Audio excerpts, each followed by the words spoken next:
எனவே ஒருத்தரோட கூட்டாளித்தனம் ஒன்று வச்சிருக்கிறதா இருந்தா 5 விஷயங்கள் கிரைட்டீரியாஸ் இருக்குது. அதுல பாஸ் ஆகினா மட்டும் அவரை நண்பனாக எடுத்துக்கோங்க, அப்படி இல்லாட்டி அவரை நண்பனாக எடுத்துக்கொள்வாங்க. அதுல முதலாவது தான் இமாம் கஸ்ஸாலி ரஹிமஹுல்லாஹ் அவங்க சொல்றாங்க, தீன் உள்ளவரா என்று பாருங்க, மார்க்கம் உள்ளவரா என்று. 5 நேரம் தொழுறாரா, குர்ஆன் ஓதுறாரா, திக்ர் செய்றாரா, அவர் பக்குவமா இருக்கிறாரா, இந்த விஷயத்தை பாருங்க. அப்படி தொழுக அமல் இபாதத் ஒன்றுமே இல்லையா, நீங்க அவரோட ஃப்ரெண்ட்ஷிப்பை வைக்கிறது இருக்குது, உங்களோட தீன்ல விலகினது உண்டா. இரண்டாவது இமாம் கஸ்ஸாலி ரஹிமஹுல்லாஹ் அவங்க சொல்றாங்க, நல்ல பண்புள்ளவரா என்று பாருங்க, அஹ்லாக் உள்ளவரா என்று பாருங்க. அவர் ரோட்ல கத்தி கொண்டிருக்கிறார், உம்மா பாப்பாக்கு ஏசி கொண்டிருக்கிறார், தூசணம் பேசிக் கொண்டிருக்கிறார், மூத்தவங்களுக்கு கண்ணியப்படுத்தாம இருக்கிறார், சிறார்களுக்கு இரக்கம் காட்டாம இருக்கிறார், ரொம்ப மோசமான நடத்த உள்ளவர், நல்ல குவாலிட்டிஸ் இல்லையா, அவரை நீங்க கூட்டாளி ஆக்கிக் கொள்ளலாம். மூணாவது இமாம் கஸ்ஸாலி ரஹிமஹுல்லாஹ் அவங்க சொல்றாங்க, என்ன பெரும் பாவங்கள்ல ஈடுபட்டு கொண்டிருக்கக்கூடியவர், அவரை நீங்க நண்பனாக்கி கொள்ளவானம். ஏன்?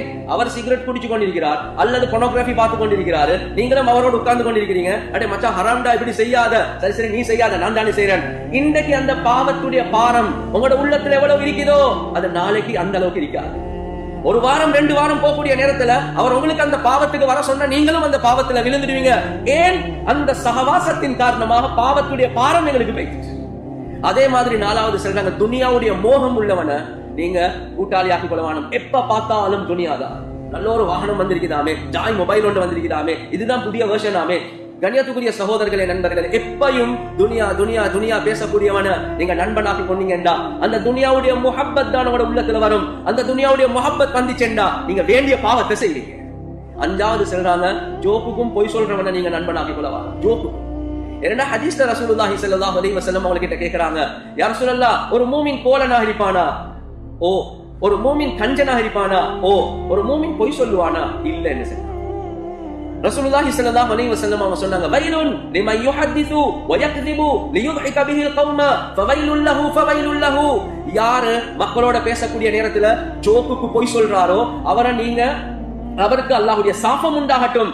மக்களுக்கு சிரிப்பு காட்டுறதுக்காக வேண்டி அவர் ஜோக்குக்கு பொய் சொல்றார். கண்ணியத்துக்குரிய சகோதரர்களே, நண்பர்களே, ரசூலுல்லாஹுடைய லஅனத்துக்குரியவர், நீங்க அவரை ஃப்ரெண்டாக ஆக்குறீங்க. எனவே இந்த 5 கிரைட்டீரியாவை பார்த்து அதுல யாரு பாஸ் ஆகிறாங்களோ அவரை நீங்க நண்பனாக்கிக்கோங்க. அவர் மூலமாக உங்களோட வாழ்க்கையில மாற்றம் வரும் என்பதா.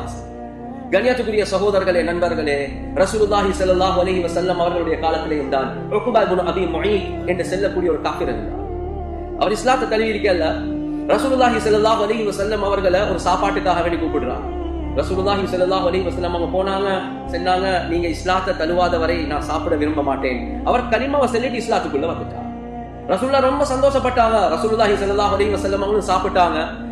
அதுக்கு பின்னால் இஸ்லாத்துக்கு வந்துட்டாரு. ரசூலுல்லாஹ் போனதுக்கு பிறகு அவருடைய கூட்டாளிக்கு கேள்விப்படுவது உபை இப்னு ஹலஃப். அந்த உபை இப்னு ஹலஃபுக்கு கேள்விப்பட்ட உடனே வாராங்க உக்பா இப்னு அபி முஈத் கிட்ட வந்து கேட்கிறான், என்ன நீங்களும் மதம் மாறிட்டீங்களாமே? அப்படிதானே, தவறுல உள்ள பொடியம்மார்கள் ஏதோ ஒரு ட்ரக்குக்குள்ள எடுத்தா அதுக்கு பிறகு அந்த கேங்ஸ் இருக்குது, அந்த கூட்டாளி இருக்குது, சொல்லுவாங்க பியர் பிரஷர் என்று சொல்லுவாங்க, நண்பர்களுடைய பிரஷர் இருக்குது, அது விடாது. நீ என்ன திருந்த போறாய், நீ என்ன பள்ளிக்கு போறாய்? கண்ணியத்துக்குரிய சகோதரர்களே, நண்பர்களே, உபை இப்னு ஹலஃப் வந்துட்டான் வீட்டுக்கு. வந்து கேட்டான், என்ன நீயும் இஸ்லாத்துக்கு போயிட்டாமே, அந்த போட்ட பியர் பிரஷர் இருக்குது. இவர் சொல்லிட்டார், இல்ல இல்ல, அந்த முஹம்மது ஸல்லல்லாஹு அலைஹி வஸல்லம் அவர் சாப்பிடுறதுக்காக வேண்டி போய்க்கு நான் இஸ்லாத்துக்குள்ள வந்துட்டேன்.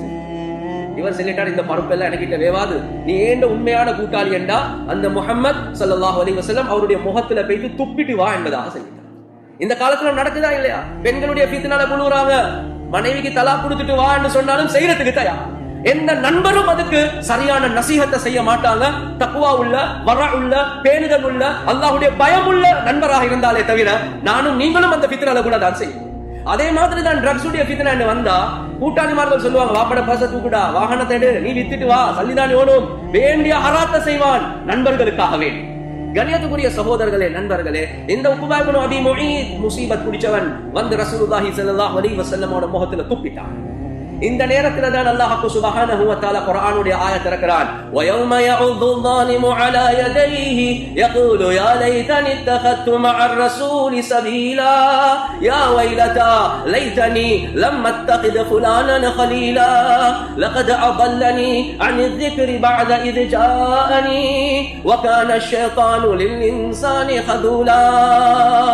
இந்த நேரத்தில் அல்லாஹ் குர்ஆனுடைய ஆயத்தை இறக்கினான். முழு உலகத்துக்கும் ஒரு பாடமாக, பேட் ஃப்ரெண்ட்ஷிப், பேட் கம்பேனியன்ஷிப், ஆக மோசமான நண்பர்களோட நீங்க தொடர்பு வச்சா இந்த உக்பா இப்னு அபி முஈத்துக்கு எது நடந்துச்சோ அதுதான் உனக்கும் நடக்கும். இந்த உக்பா இப்னு அபீ முஈத் கியாமத்துடைய நாள் கை சேதப்பட்டு கையை கடிச்சு துப்புவான் என்பதாக அல்லாஹ் சொல்றான். யா வைலதா லைதனி லம் அத்தகிது ஃபுலானன் கலீலா, எனக்கு நடந்த கேடே நஷ்டமே, ஏன் நான் அந்த ரசூலுடைய பாதை எடுக்கல. நல்ல கூட்டாளிமார்கள் எவ்வளவு சொன்னாங்க, அதை கேட்காம இந்த கெட்ட நண்பனுடைய வார்த்தை நான் ஏன் கேட்டேன். நல்லவுதான் சொல்லப்பட்டுச்சு, அது எல்லாத்தையும் விட்டுட்டான். இப்ப எவ்வளவு பெரிய கை சேதத்தில் இருக்கிறேன் என்பதாக அந்த உக்பா இப்னு அபீ முஈத் சொல்லுவார்.